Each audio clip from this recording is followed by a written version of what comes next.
your flesh and blood. Welcome to Tell Me Your Story, New Paradigms for a New World. We're giving you choices and knowledge of those choices to help make your dreams come true.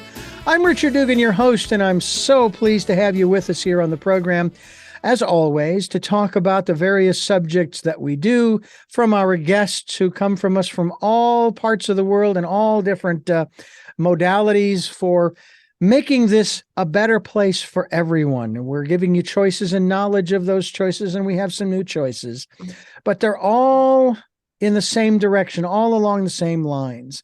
We're going to be talking with our very special guest all the way from Toronto, Canada, Georgina Cannon. She's written a book, and she's got an extensive amount of experience in this area. The latest work that she has is Your Guide to Self-Discovery. There are 20 ways to find the true you. And first of all, thank you so much for joining us here on the program, Georgina. Oh, thank you for inviting me. It's a delight. I'm thrilled. I'm very excited because as I was reading through some of the materials, some of the modalities that you utilize, and I know all of them weren't listed, but nonetheless, I've heard of, for example, the neurolinguistic programming. I know that you also deal with some work that Dr. I can't remember his first name off the top of my head, Dr. Newton, LBL, Life Between Lives Hypnosis, which I've been through. I trained under him. Oh, you did? I took his last training in England. It was a small little inn in a village in England. I was there and I got him to sign my book, my workbook. Yes, I trained under him. Oh, I've read 3 of his books on the studies, you know, the compilation, if you will. And I found it so fascinating. And then I found a practitioner here in Santa Barbara and I went through it. And I got to tell you, there are times based upon what I've shared with you already prior to this interview, where I'd love to go back. I'd love to go back to that time. It was a simpler time. It certainly had no technology in it like we have today, but I kind of miss that pioneer place where I had a farm and I had a cabin up in the mountains and so forth. And it was very nice. I would love to go back. But you use so many different modalities. First of all, let's talk about what you mean by the true self or the true you. The true you. I believe that we believe who we are by what our parents have told us about us and what our school teachers have told us about us and what society has told us about it. And we can go through life thinking that's what we are. But I believe that there's more to us than what other people tell us we are.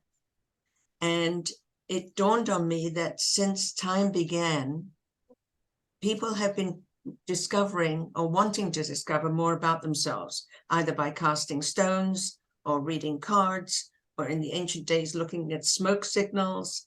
Even the Mayans, they cast stones. Aboriginals go into trance to find out more about themselves and each other. We just want more.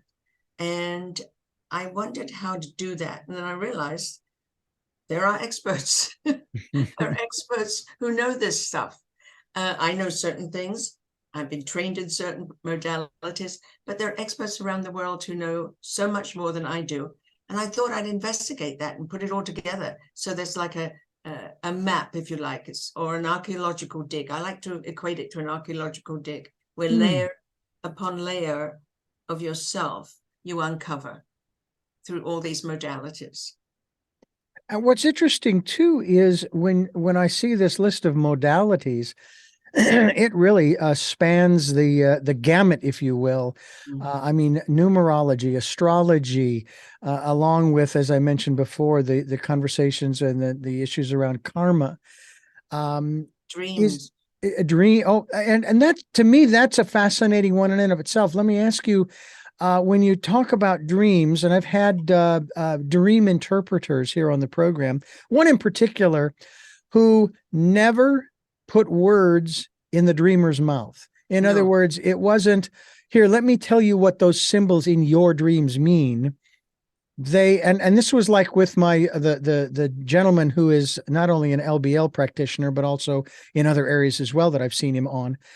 He never puts words in my mouth. He asks me, what do you see? What do you hear? What do you feel? What do you taste? What do you smell? Never putting any leading information in there. That's right.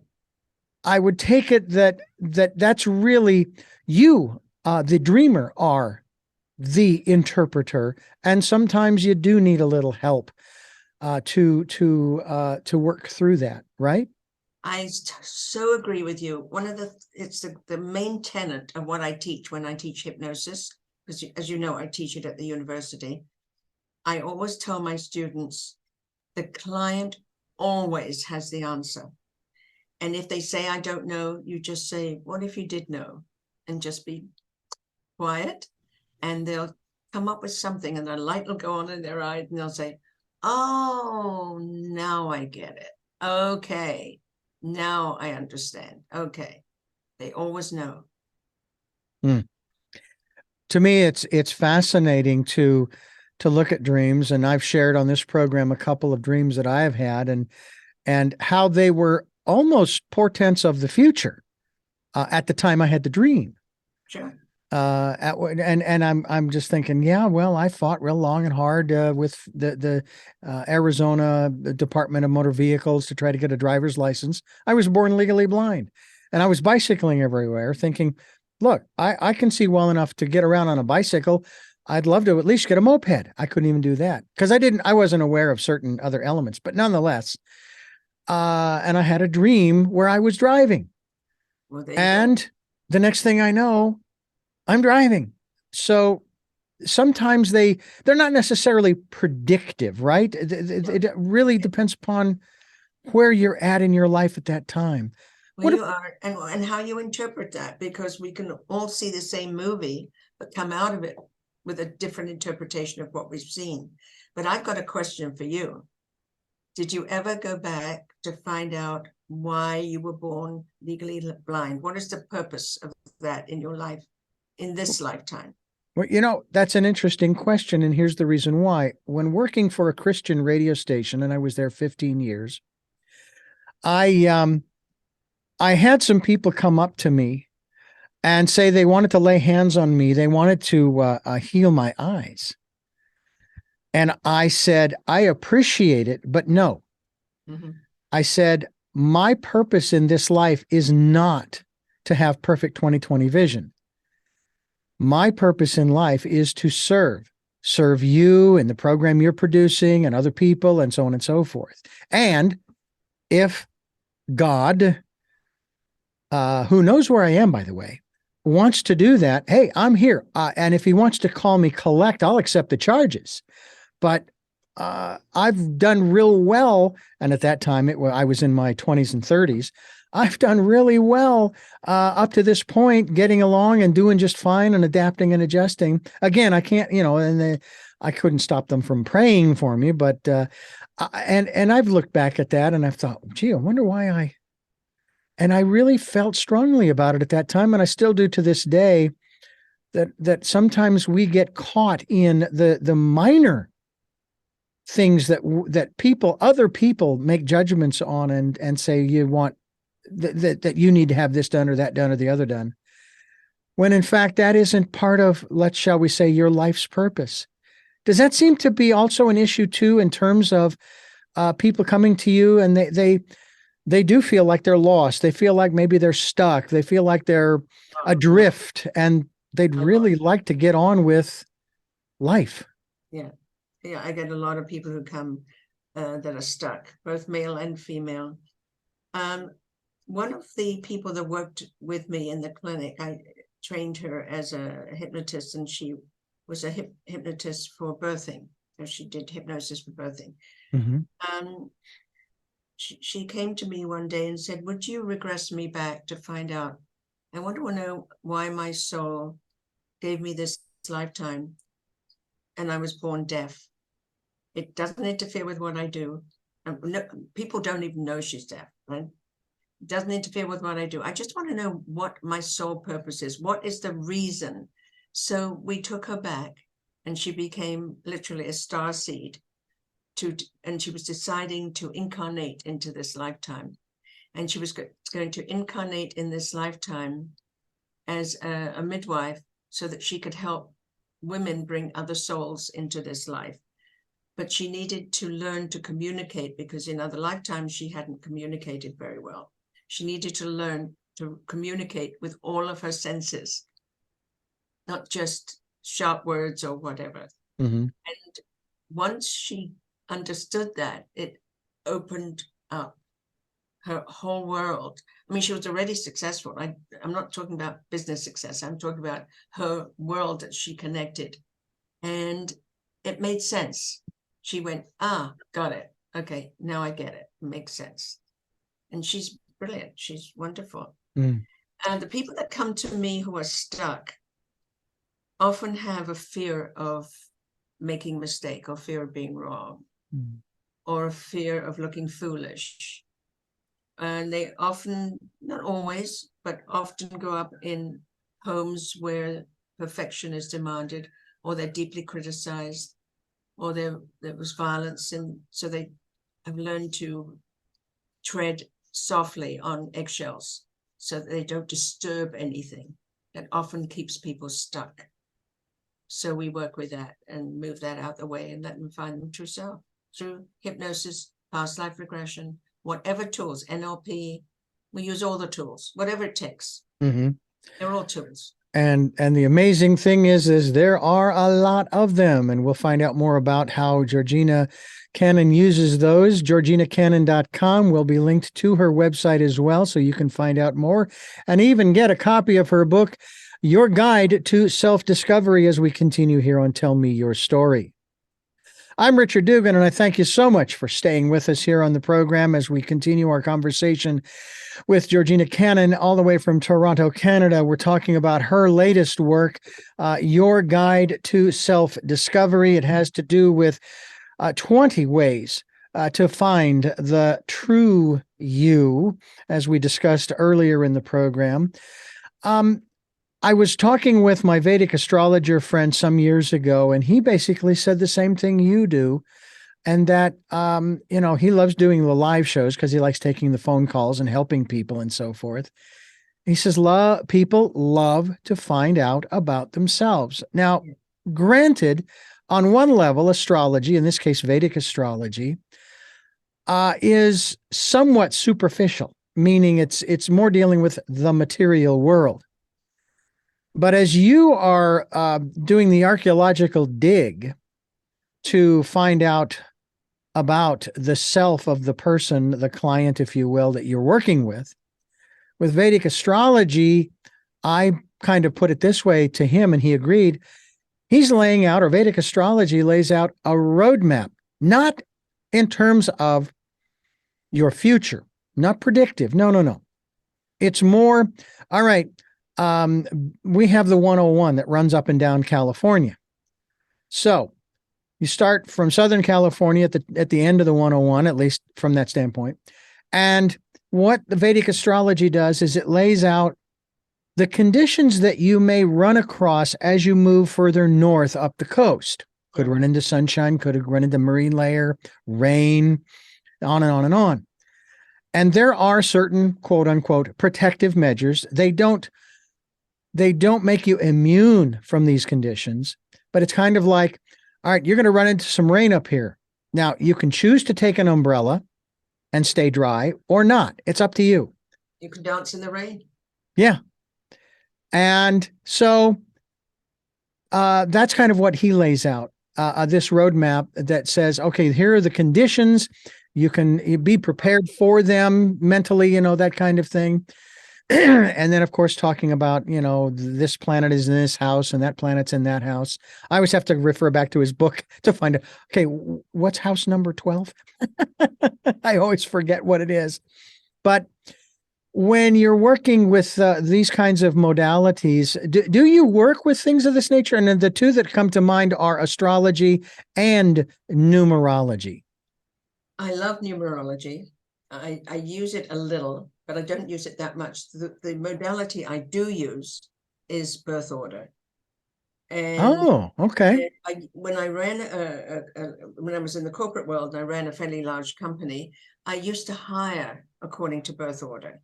So if there were two people vying for the same position and they both had the same qualifications, depending on that position, if that position was to do with client interaction or sales, I would hire the youngest of the family. If it was to do with building new business, creating new thoughts or new ways of doing business, I'd hire the eldest in the family.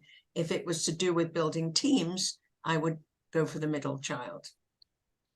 Now, so birth order plays a large part, not total, nothing is total, nothing. Right. But a large part of how we grow up. Mm. And remembering the environment is different every time. You know, you grow up to new parents if you're firstborn. There was a gentleman, he was a person of faith, and I found out about him. I can't remember his name off the top of my head, but it was back in the 80s. And his big thing was the birth order. I think he wrote a book called The Birth Order Book, but his name escapes me.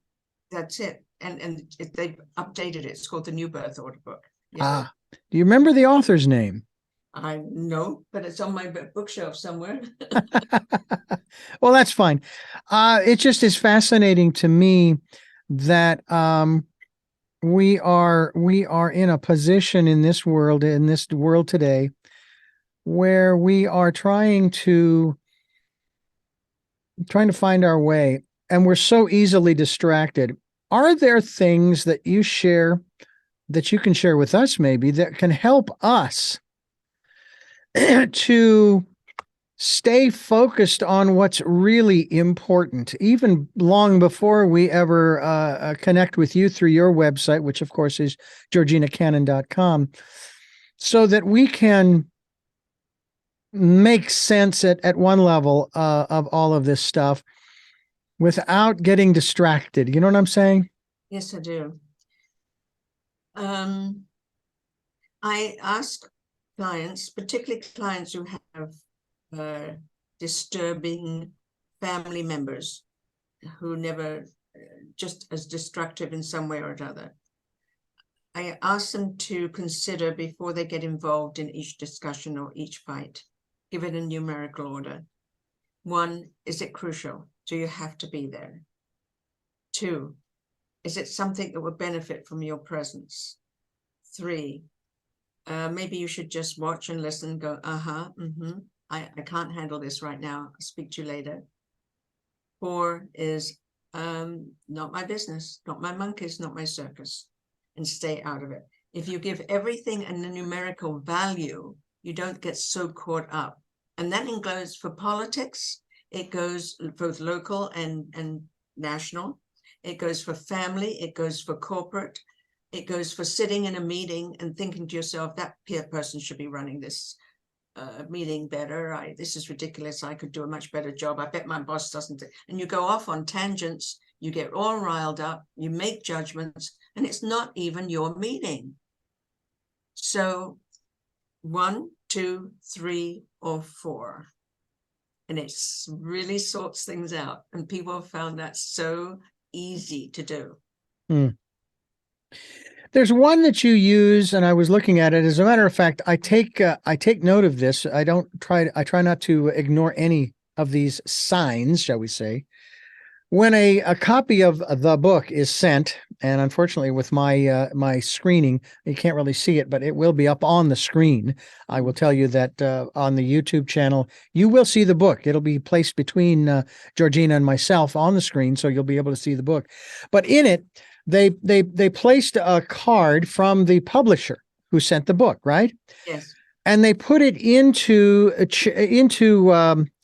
I believe this is chapter, let me just see here, chapter 5, page 54 and 55, having to do with, I'm trying to think of, let me see if I can get to the beginning of the chapter, maybe it defines it, having to do with your hands tell the truth. Yes. And so forth. And I've often wondered about that. How, I mean, I've got 2 hands and they've got lines all over them and so forth, nothing severe or anything, but I've never really had that done. And yet you go into great length in here, Yes. in terms of talking about that. How important are those kinds of things? Well, I've always dabbled in this, but always with a questioning. Well, maybe not. Maybe it's woo-woo, maybe it's real. I don't know. But when I was talking to Kathy Beale about this, and because we were doing a Zoom interview before I decided to include her in the book, I said, so how can you tell? So I work with many stars, many people in LA, because she lives in LA. Many names you will recognize, Georgina. And they seem to appreciate what I'm telling them. She said, show me your hand. I said, on Zoom? So she said, yes. So I put up my hand like this. She said, closer, closer, closer. And she said, wow, you're resilient. I can't give you a whole reading right now, but I'll tell you, your early life wasn't so wonderful, but you've got a lot of resilience in your hand. That shows strength and commitment to keep moving forward. And I literally, wow. And that was like 30 seconds. Yeah. Now, are you able to do this, to read people's hands? No, but I see auras, but I don't tell people I see auras, because otherwise people come up to me and say, okay, what color am I today? And I say, I'm not doing that. I'm not doing that. Well, then I won't ask. No. Now, does it have to be in person? Can you see the auras even through this modality like Zoom? Not as well. Yeah. It used to get in the way, particularly in corporate, when I'd go into a room of board of directors and I'd look around the room and I think, why do they want me here? I was a strategic communicator company, and we worked with them. And I think, why are they lying? What do they want? And I'd have to shut it off because they say something. I think, you're lying through your teeth. Why aren't you telling me the truth? And I couldn't let it show. I had to take what they told me, but I had to question around it always. Yeah. So it can get in the way in the business world.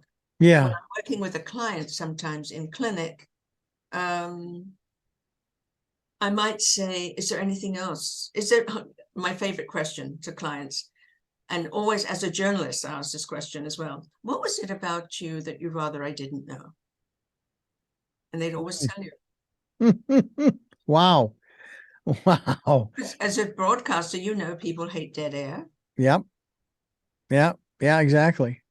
Exactly. Georgina Cannon is my guest, and this is Tell Me Your Story. I'm Richard Dugan, your host, and I find this interesting that I had a dear friend. I knew her for 40 years before her passing, and she dealt in some other areas, and I'm not sure how to define them. I just remember some of the words. Psychometry. Are you familiar? Yes, it's a feeling, it's getting the vibration of the person through feeling something that they've worn or had for a long time that has their energy on it. So Okay. psychometrists will take a bracelet or a necklace or sometimes even a photograph, but they prefer something that person has worn, and they will tell you a lot about that person and their strengths and weaknesses, and maybe something that's coming up from, depend on what they're getting from the universal consciousness. But yes, that's what psychometry. Yes, I understand that. She also did face reading, in terms of, yeah. We have one of those in the book. Yeah. Yeah. How far apart the eyes are, the width and breadth, shall we say, of the nose, the lips, the mouth, all of the different characteristics. Yeah. She may have given me a reading many years ago. But it's just fascinating to me. And I think it's called iridology. Iridology. Dealing with the eye and the iris of the eye. That's right. Yes. And that also. Yeah, naturopaths often use that. Naturopathic doctors use that quite often to diagnose. Can there be, shall we say, overkill? In other words, you have too many modalities, you have too many tools in your toolbox, and you just don't know which one to choose, or better, the question, how do you know which modality to choose? It depends on the client. And yes, you can have too many. I mean, if you scatter, for instance, I wouldn't get into iridology or psychometry, because I'm mostly dealing with the emotion, the mind, and this superconscious. So I'm going, superconscious, subconscious, conscious, and then body connection. That's my purview, if you like. So yes, you can, but some people get addicted to learning. Some people just get addicted to you know, wanting more information and trying it out on this person or that person. But I think, you know, if you stick to it, you wouldn't ask a roofer to do your plumbing, for instance.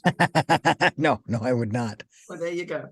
How did this all begin for you? Were you just curious and wanting to help people from a very early age, even in your childhood? No.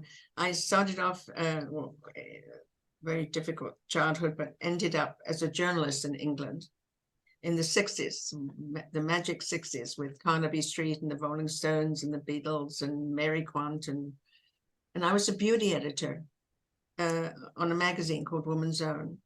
And I came to Canada, got married, came to Canada, and got another job as a journalist here, and then opened up my own PR company, which did very well. We had a lot of fun in Toronto and opened a lot of restaurants and hotels and did a lot of promotion for Estee Lauder and Chanel, and it was just a good time. And then a large organization from the States, the world's largest PR company, wanted to come into Canada and said, you know, can we purchase you and purchase your business? So I said, sure. And I went there as creative director, stayed there for a long time. They asked me then to open up another business for them, a competitive business. I went back to the mothership and became managing director for Canada, for 4 offices across Canada. But I got very tired of being one of 3 senior women worldwide, and was dismissed a lot, especially coming from Canada.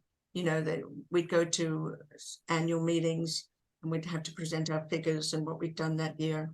And I'd be sitting there and they'd be going, okay, let's ask Washington, New York, Boston, London, Paris, Rome.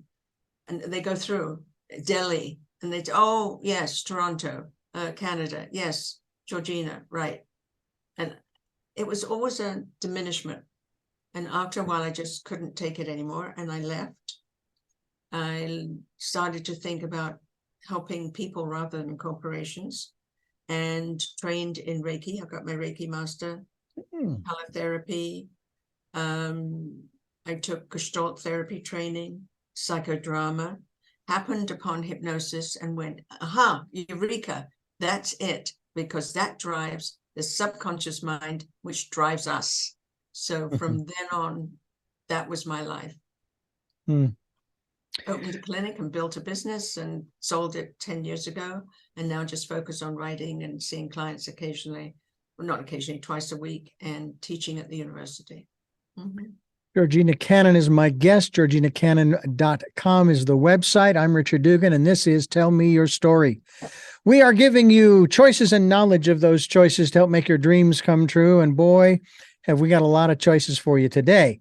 Just so far, in just a list of modalities that Georgina Cannon uses in the work that she does with her clients, as well as writes about in her latest book entitled Your Guide to Self-Discovery.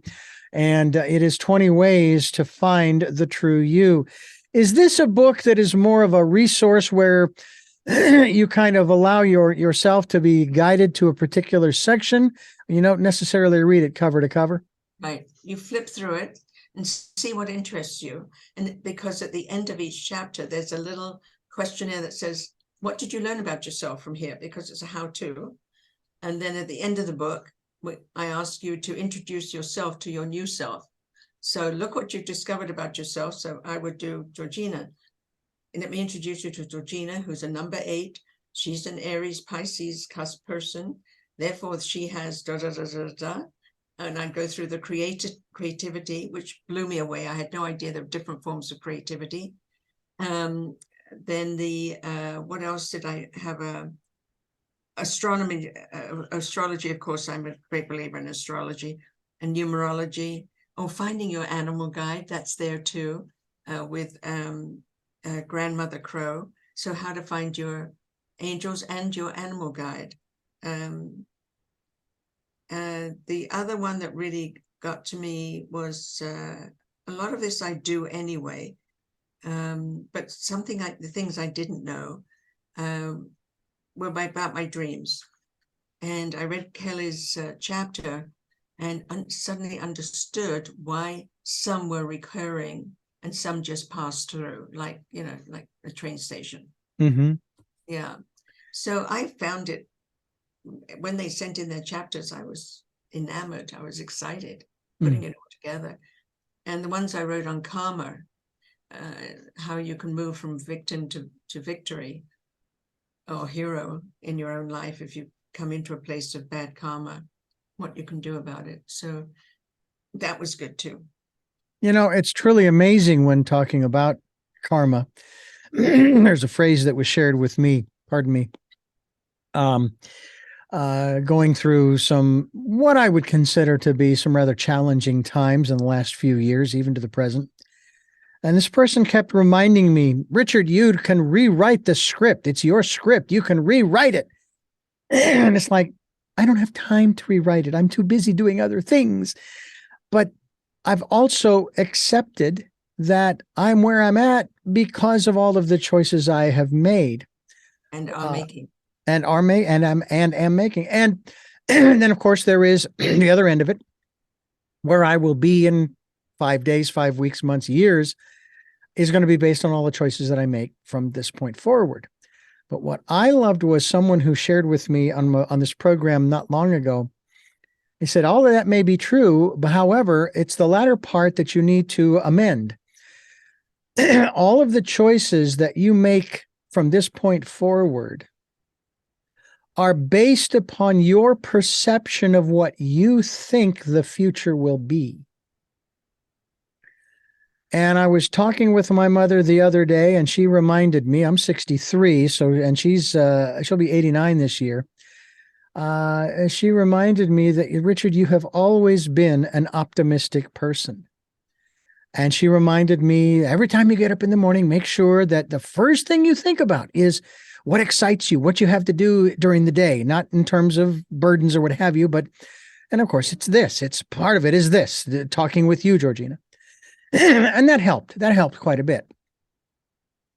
But it's our perception of what we think the future will be that I think is, I don't know. It seems like that's a dynamic within the context of karma, is it not?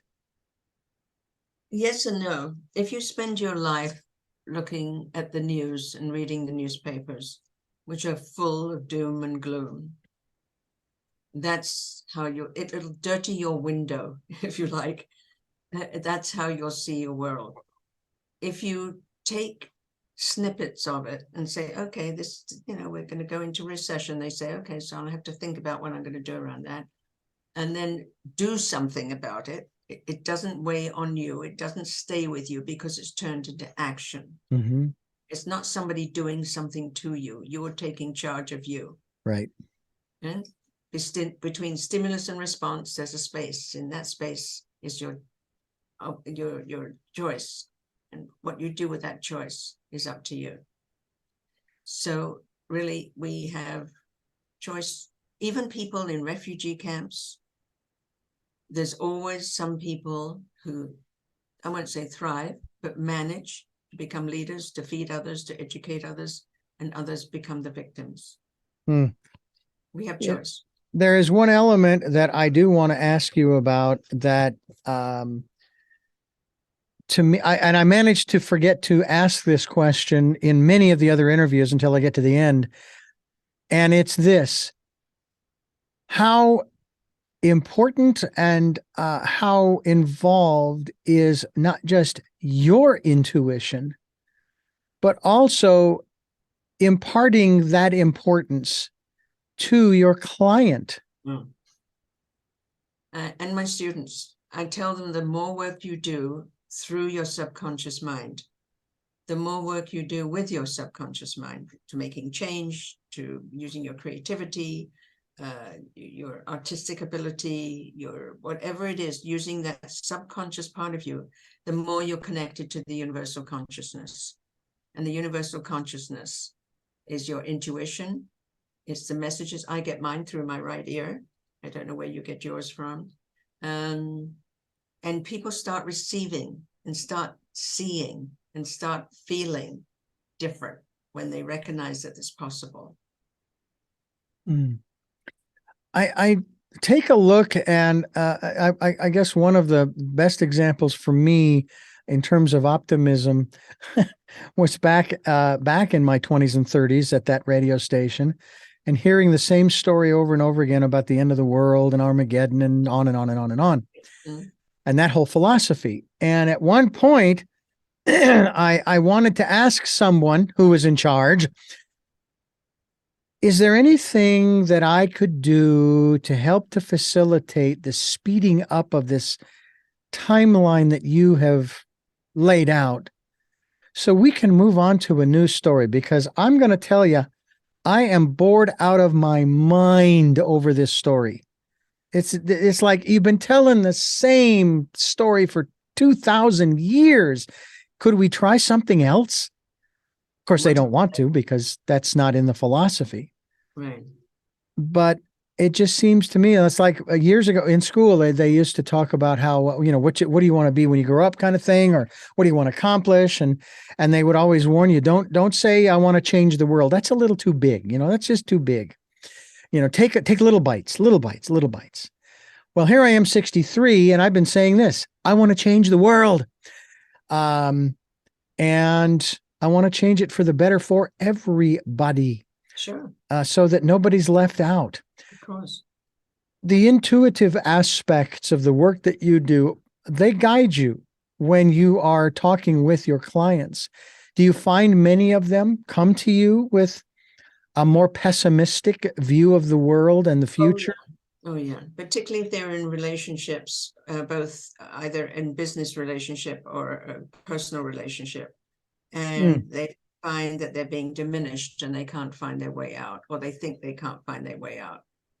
And when we really look at it, and I get them to put themselves in the other person's shoes or point of view, or just from a different perspective, I do what I can to get them out of victimhood. Only then can you move forward and make decisions about what you're going to do about this. And sometimes even just coming out of victimhood changes the relationship. Interesting. I went through in the 80s several personal growth programs, one called LifeSpring, which was an outgrowth of EST.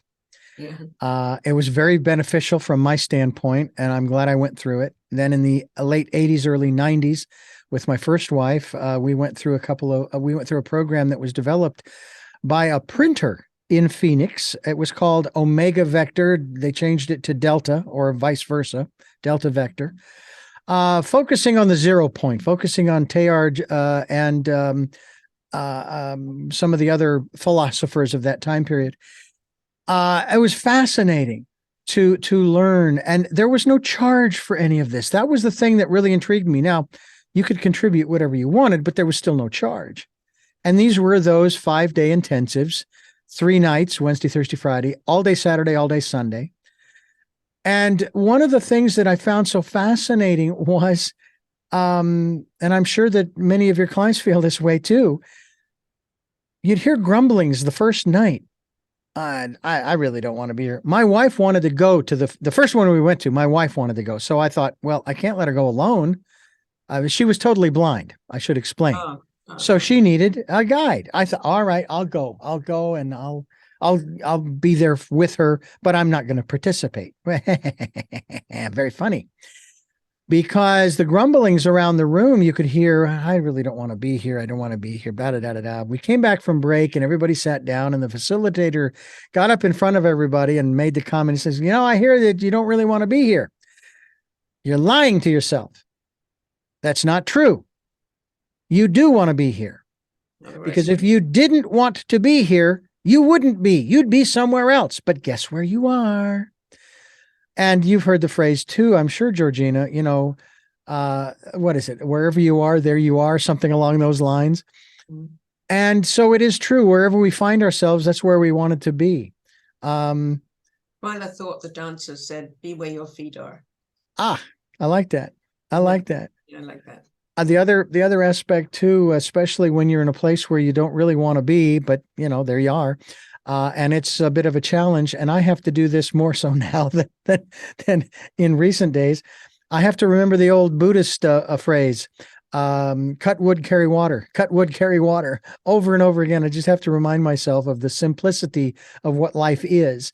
How do you get that across to folks, especially those who are so tied into the affairs of the day? Well, they're tied into their story. They're so Yeah. tied into their story. And I say to them, are you happy where you are? Well, no, that's why I'm here. Well, if you're not happy where you are, where would you like to be? Well, I want to be happy. What does that look like? What does it sound like? What will it feel like? What changes do you believe you might have to make to get there? Well, my husband's going to have to, no, not him, you. What are you going to do? I really take it from a floodlight, narrow it down into a spotlight so that we can get to what I call getting to the it. We get to the it. Mm-hmm. And if they're determined to be a victim, and some people, by the way, are addicted to drama. If there isn't drama in their life, they'll make it. Yeah. You know, I've often said to people, and I try not to get political in any way, shape, or form on this program. It's not what it's about. But there are those, of course, with our former president who makes whatever comments he makes, and they say, "Oh, he's being mistreated. It is a witch hunt." Blah blah blah. I said, well, hold it, stop. All of this is on him, and do you want to know why? Because he chose to run for that office. Everything that followed was based upon that one choice that he made. It's on him, not on anybody else. Just like with the things that I shared with you before we started, that's all on me because I made this choice, that choice, the other choice. Is that hard to get through to folks? Sometimes, and I have to tell people not to delegate up, for instance, they blame karma, they blame their mother, they blame their boss, they blame the traffic, I say, stop delegating up, own it. It's you. You know this is rush hour. This is when I had a clinic. You know it's rush hour. You know how long it takes to drive downtown Toronto. Don't blame the traffic for being late. You could have started earlier. You could have taken a different route. I don't let people blame anybody else. Yeah. Really. I do the same thing when I'm driving. I have, and sometimes it's harder than at other times. I have to remind myself that the people in front of me, I chose to get behind. Yes, right. Just like the people behind me chose to get behind me. That's right. And there is that protocol. You have two other books that are out, best-selling books. Yes. Return Again and The Third Circle Protocol. Tell us about Return Again. Return Again is the book that introduced me to Shirley MacLaine, actually. Yeah, because she read it, liked it, and phoned me for an interview when she was having a radio station, and that was very nice. That's literally about past life regression and life between lives. It's about karma. In it, there's a script that the reader can record for themselves that introduces them to their soul circle, should they want to take that. But it describes exactly what past life is and what it isn't. And the same with life between lives. But basically, both of those protocols are here and available so that you can live this life to the fullest, because this is the most important life, the one you're living right now. Right. So they're tools. I'm not a woo-woo person. I believe that they're tools for you to use all of what you have from the past and the present, both DNA and soul, to make this your best life. And the third circle protocol? The third circle protocol is about relationships, and it starts with this premise. Every relationship we have, you and I, or we go into a supermarket and the cashier is standing there, take our money. It's a relationship, and every relationship has an unspoken contract. But the most important relationship is with ourselves. And unless we know who we are, it's a familiar theme here, unless we know who we are with our identity, our value system key, we won't have boundaries. And if we don't have boundaries, A, people will walk all over us, and B, we won't attract the right sort of people because they won't recognize the energy that's there. And if we don't know who we are, how can we expect anybody else to know who we are? So it's based on values, priorities, what you absolutely need from every relationship, 5 things, what you want, and what you're prepared to give. And each chapter, it starts with yourself. And then we go into your parents, your siblings, your lovers, your exes, your boss, your employees, your professionals in your life. So it goes through everybody that's in your life using that system, that 3, 1, 2, 3. The third is the relationship, right? Is you, and the third is relationship. Knowing that if you don't feed that relationship, it shrinks. If you don't give it the good stuff, if you don't nurture it, keep it juicy and warm and kind and energized and loving, by listening to those 5 things that are important, then it shrinks. It just shrinks. And that's not what you want from any relationship. No, not at all. Whether it be the cashier at the supermarket or you and I or anybody, we want to feed that relationship and keep it whole, healthy, and vibrant. We're talking with Georgina Cannon, all the way from Toronto, Canada. Her latest work, we hope that you will go to her website, georginacannon.com, to pick up a copy of, and probably through Amazon as well.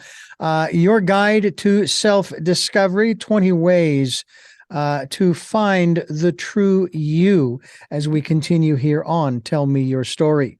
I'm Richard Dugan, and it's really a pleasure to have Georgina here on the program with us to share these new ideas, these new choices, which honestly are not new. We've talked about many of these modalities, but you've really put them together in such a way that people can go through.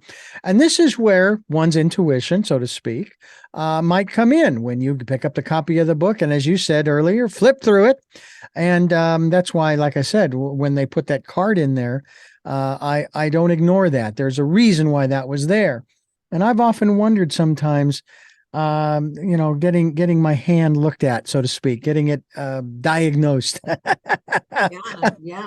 Contact Kathy. She's brilliant. Yeah. Do you have contact information for these folks of different modalities? They're at the back of the book.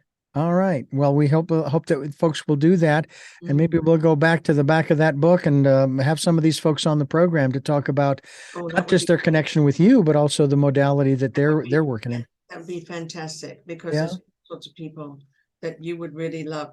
One of them you might really enjoy is someone who talks about creativity and the different types of creativity. I thought there was just, you were either creative or not. Yeah. From Leanne, I learned, no, there's 4 different types of creativity.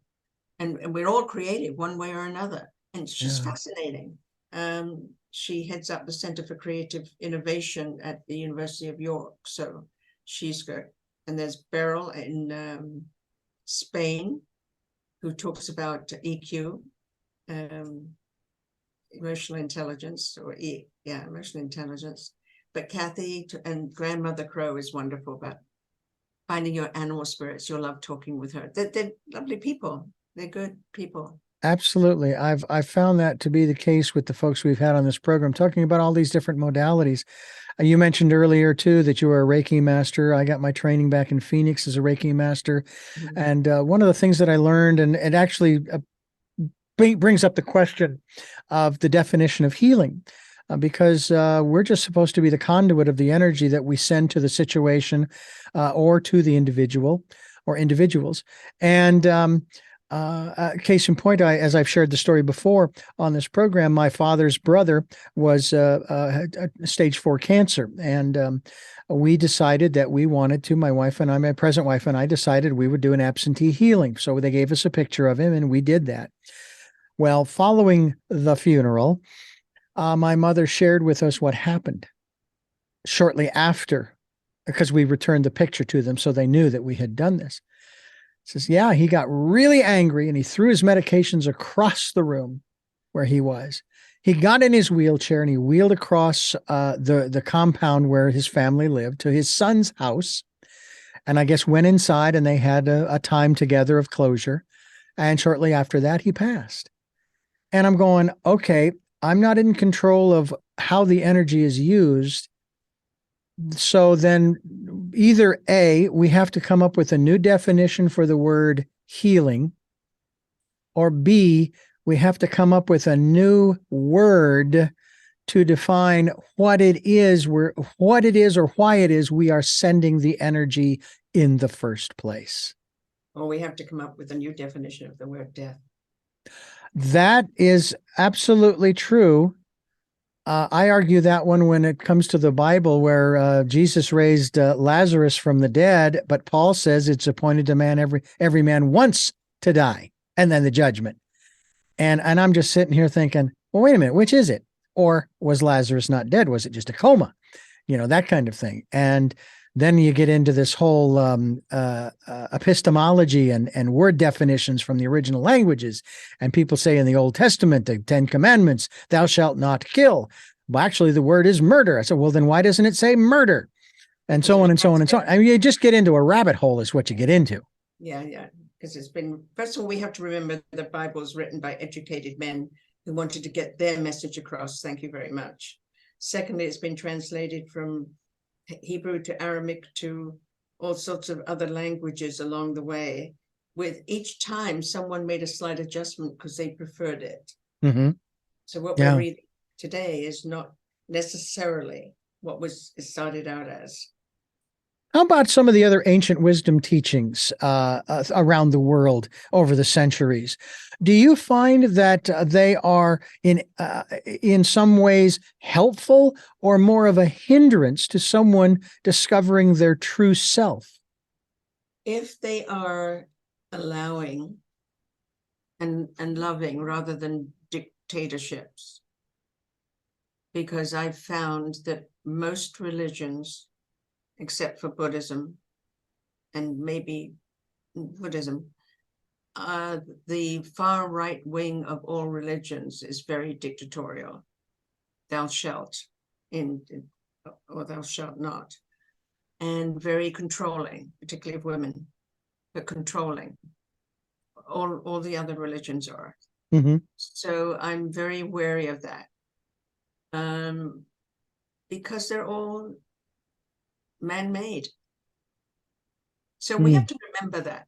We have to remember the Creator has no, this is my opinion, my soapbox. Mm-hmm.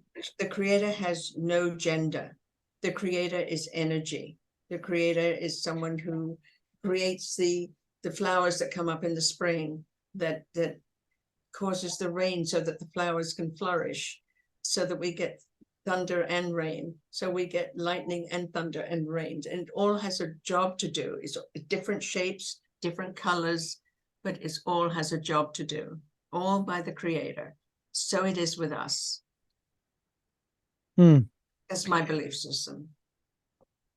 And what about your I mean, you've explained some of it right there, but in terms of your own personal, if you can share this with us, your own personal inner life and walk and so forth, does that play a role at all in how you, it seems to me that it does, because you have this level of compassion, and it's the reason why you're doing what you're doing for the people that you see, that's the people that you help, and obviously the books that you write. Yeah, I do my utmost to operate from a platform of kindness.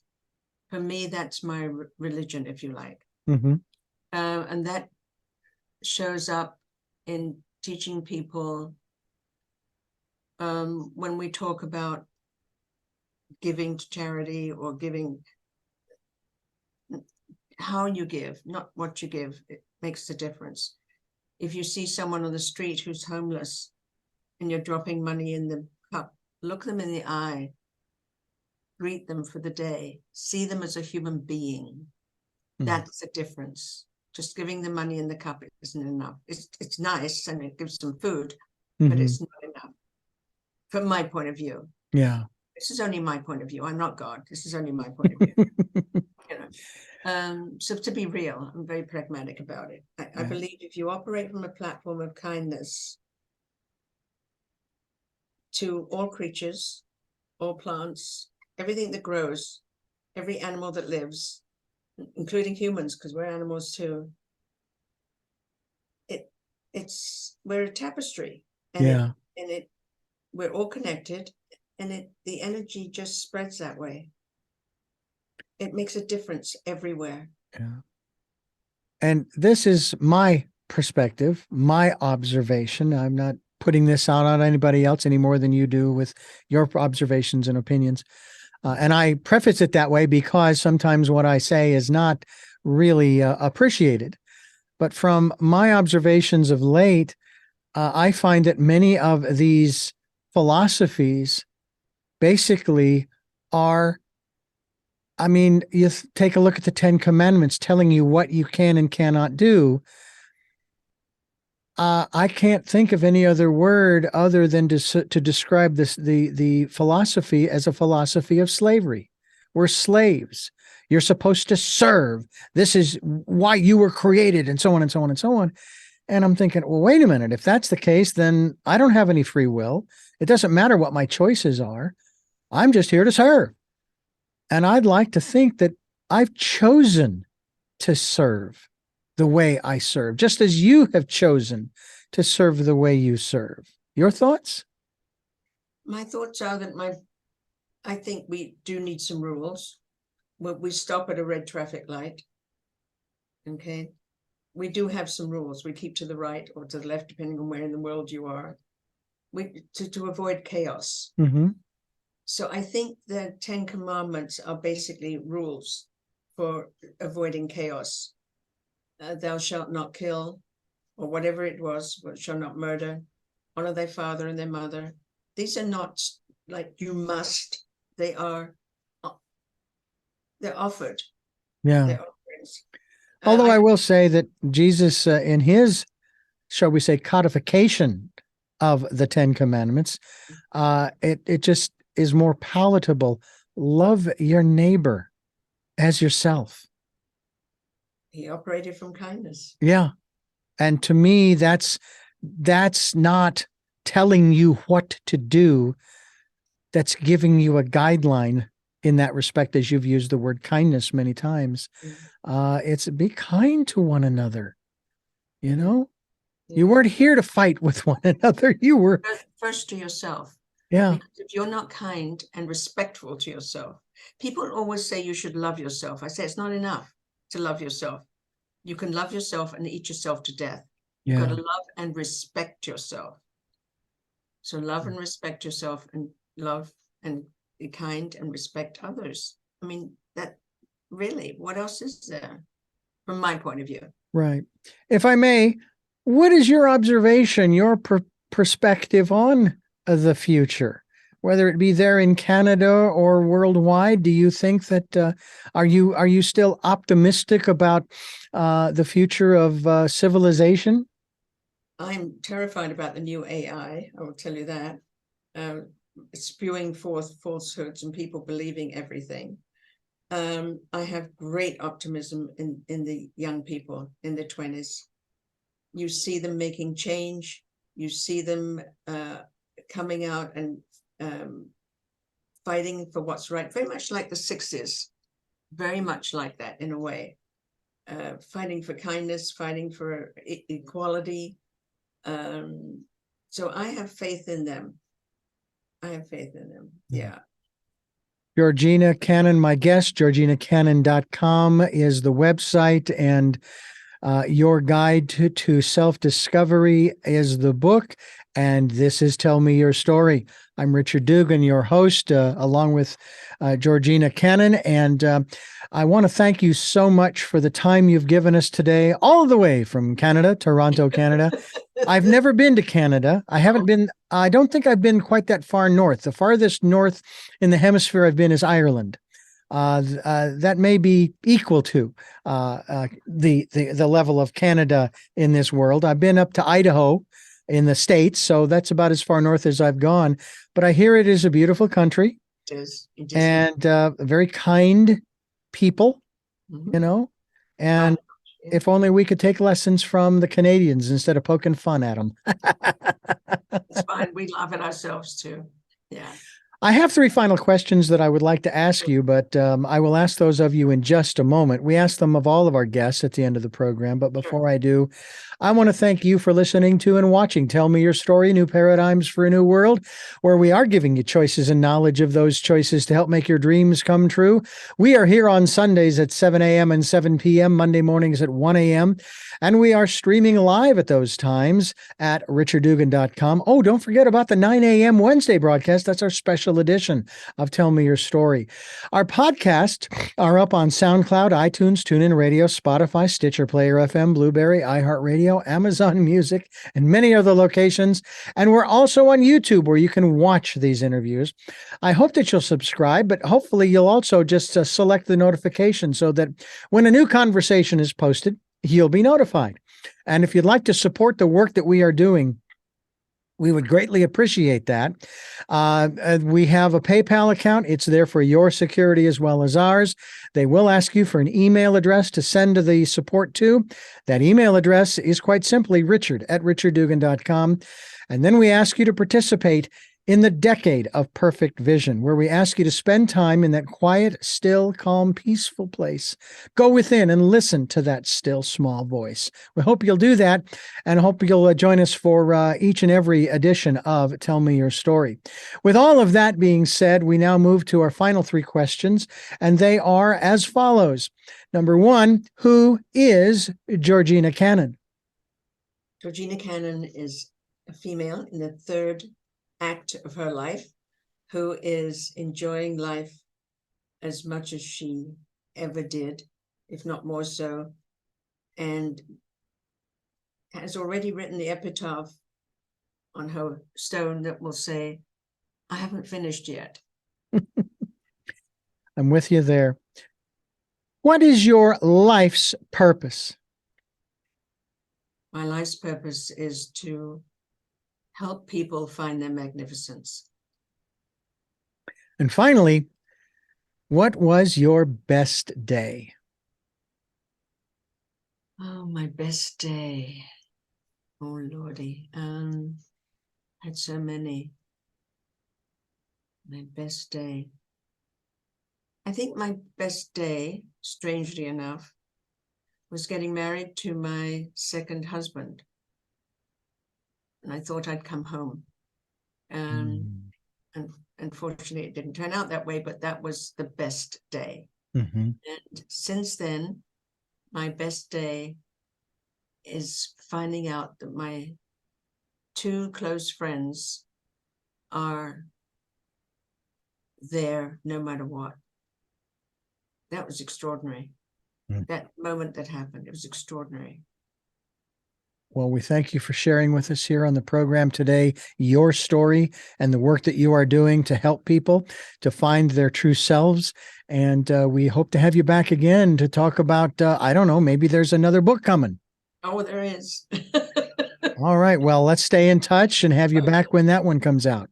Thank you very much. It's been a pleasure. And I thank you for listening to and watching Tell Me Your Story, New Paradigms for a New World, where we are giving you choices and knowledge of those choices to help make your dreams come true. And until our next broadcast, podcast, videocast, love to Lal, Jeanette, I am listening, and Dad, be happy because I am.